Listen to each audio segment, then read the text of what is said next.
So tonight we're going to look at a subject called the image and likeness of God.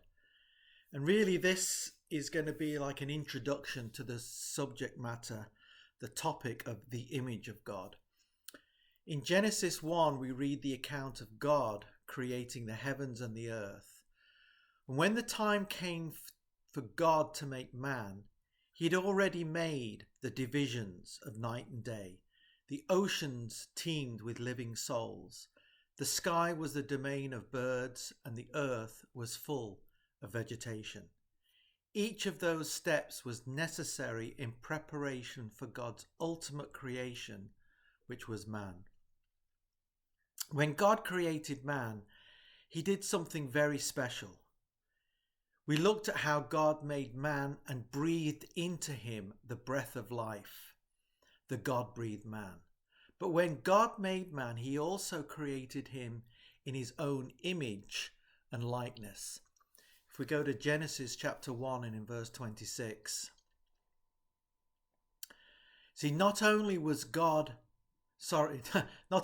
man made in God's image, but man was also given dominion over all of the earth that God had created. That was man's original and privileged position. In the hierarchy of the earthly realm, man was placed at the head. Man was in charge. So in Genesis 1:26, we see these two things put together. Then God said, "Let us make mankind in our image, according to our likeness, and let them rule over the fish of the sea, and over the birds of the sky, and over the livestock, and over all the earth, and over every crawling thing that crawls on the earth." So what does it mean when God says he created man in his own image, in his own likeness? This really is an extremely important topic, because if we can get this right, we then have a proper understanding of just what God intended man to be and what was the relationship between man and God. And not only will we get a good, clear picture of what that is, but throughout the scriptures, I mean, literally throughout, even to the final heaven and earth, this image of God is carried all the way through. So this, in Hebrew, this word image is the word tselem. And it's used mainly in respect to molten images, images that represent pagan gods, images of animals. An image is a representative figure used in examples of especially of an idol. In 1 Samuel chapter 4 and 5, there's an account of when the Ark of the Covenant was in the hands of the Philistines for 7 months. And during that time, God afflicted the Philistines so that they returned the ark with 5 golden mice representing the 5 lords of the Philistines, and 5 golden tumors which represented the affliction that God had put upon the men. These golden images were representative of the lords of the Philistines and the tumors that God had inflicted upon them. They were representative images, idols made out of silver, that it looked like a mice or it looked like a hemorrhoid. The image is a representation. With regard to Adam, the most important aspect in the meaning of image is that Adam was a representative figure. With man being made in the image of God, we take on a whole new concept. Man was to be a representative figure of God. He was God's representative. And this puts man in a completely different sphere from everything else God had made on the earth. The next part of this verse in Genesis 1:26 says, according to our likeness. So God was made, let us make mankind in our image, according to our likeness. And the word likeness is defined as likeness, similitude, in the likeness of.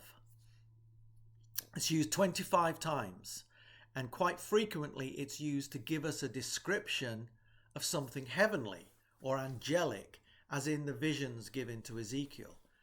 So if we can go to Ezekiel chapter 1 verse 10,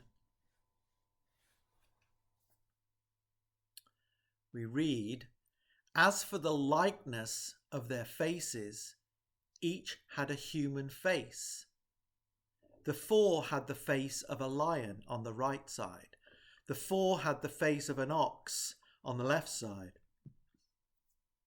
And the 4 had the face of an eagle." The opening of the verse says, "As for the likeness of their faces." They had a face like a human face, like a lion, like an ox.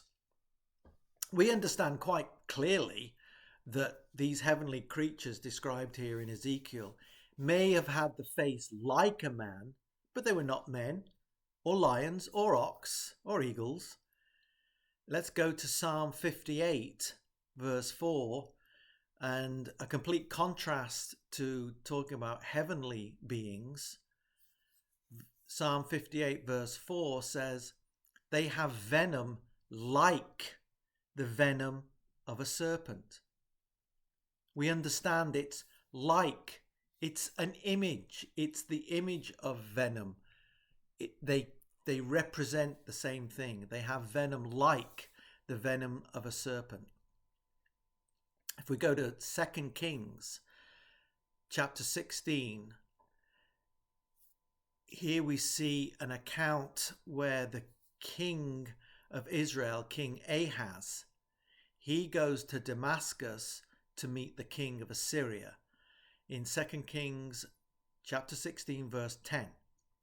"Now King Ahaz went to Damascus to meet Tiglath-Pileser, king of Assyria, and he saw the altar which was at Damascus. And King Ahaz sent to Urijah the priest the pattern." And that word pattern is this Hebrew word, which is the Hebrew word is demuth, translated likeness. It's also translated pattern of the altar and its model according to all its workmanship. The king sent detailed plans of the altar that was in Damascus to his priest so that he could build one just like it. So you could say King Ahaz's altar was just like the altar of the Assyrian king's altar. It was the spitting image of it. It doesn't say much for King Ahaz's spirituality that he takes the altar of a pagan king because he wants one himself. But it shows us an example. Here was an altar in Damascus. He took the detailed plans, sent it to his priest, "Build me one of these. I want it to look exactly, it'll look the same dimensions, everything." So, in Genesis 1, we saw the phrase, "Let us make mankind in our image according to our likeness." God again uses this word likeness in describing man. In Genesis 5, verse 1, "This is the book of the generations of Adam. On the day when God created man, he made him in the likeness of God." The scriptures uses the phrase "in the likeness of God," "in the image of God," "in the likeness of God." They are just two different ways of saying the same thing. So we would call them synonyms. When God says something twice, it's established. Image and likeness are two ways of saying the same thing. It's a figure of, it's repeated, and I was going to say it's a figure of speech. It's not a figure of speech. It's repeated to emphasize the fact that this is how God wanted man to be. And man was made in the image and likeness of God. Man was made to be a representative of God, a resemblance of God, modeled after God. Man was to be like God in his attitude, in the way he thought, the way he communicated, the way he treated others. See, I was taught many years ago that the image of God was spirit, because God is spirit, based on John 4:24. But it's quite clear that both image and likeness are used as being representative. This is not to say that Adam or man did not have spirit, but it's just so much bigger than having a checklist and man is made of body, soul and spirit and check, check, check. Man was a living being. God breathed into man and he became a living being. We talked about how close and a personal event that was. You may separate the components of man intellectually, body, soul, spirit, but life is lived with all aspects of the physical, the mental, the spiritual working together. We have blood pumping through our hearts and veins, the brain thinking, making decisions, understanding, perceiving, and the Spirit of God, the life. I mean, what is spirit? It's life. It's the life of God within man, allowing man to understand spiritual truths. Man was originally made to be the living embodiment of God's divine nature.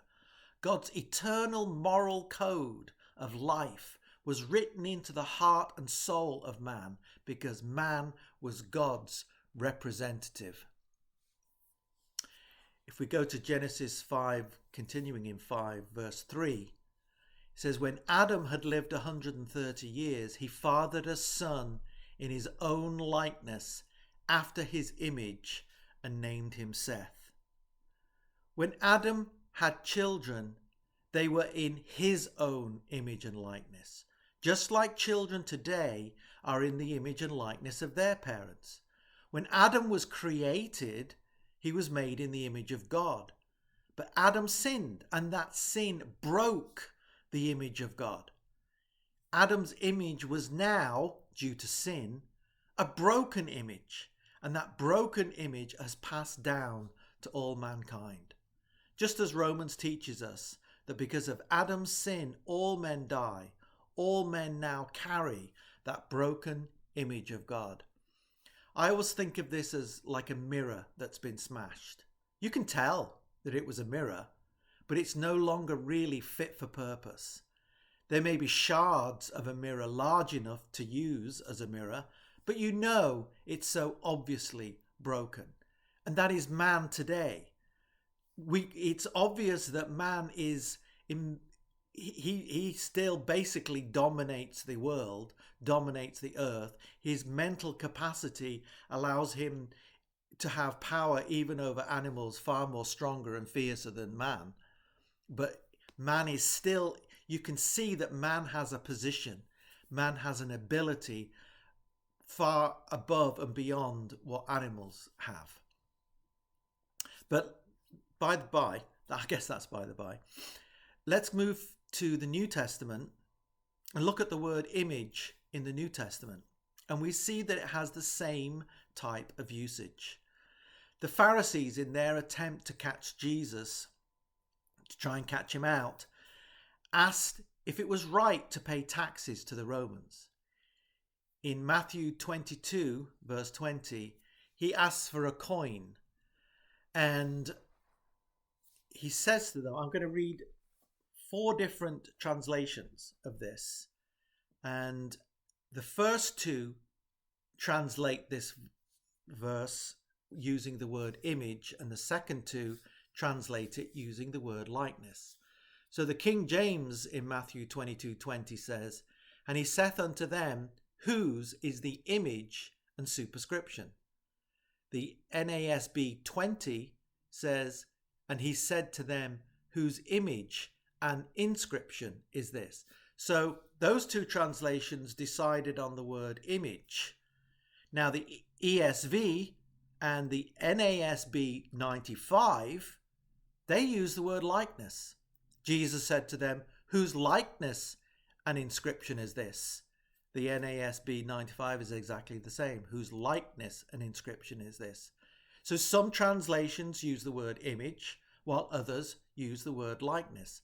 The point is, it was two ways of translating that same word, because they both mean the same thing. Just as in Genesis, image and likeness are the same thing. God is repeating himself to emphasize the point, to make the point, to establish the point. The word in Greek is icon, E-I-K-O-N, which when you say that makes you think of the word icon. And it's defined as an image, a figure, a likeness. It's defined as an image of the things, the heavenly things. It's used of the moral likeness of renewed men to God. That is a wonderful understanding in translating in that definition.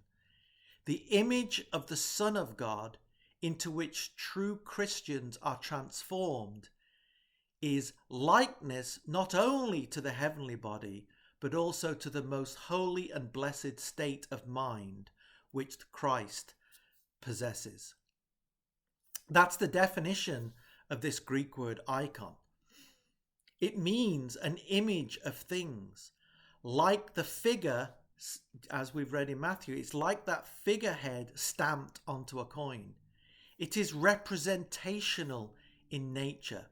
It is also used biblically to represent the moral likeness to God and is exhibited by renewed men of God. Today, we benefit from what is often called the information age, because through the power of the internet, we have access to so much more material, which in the past just wasn't available to the common man.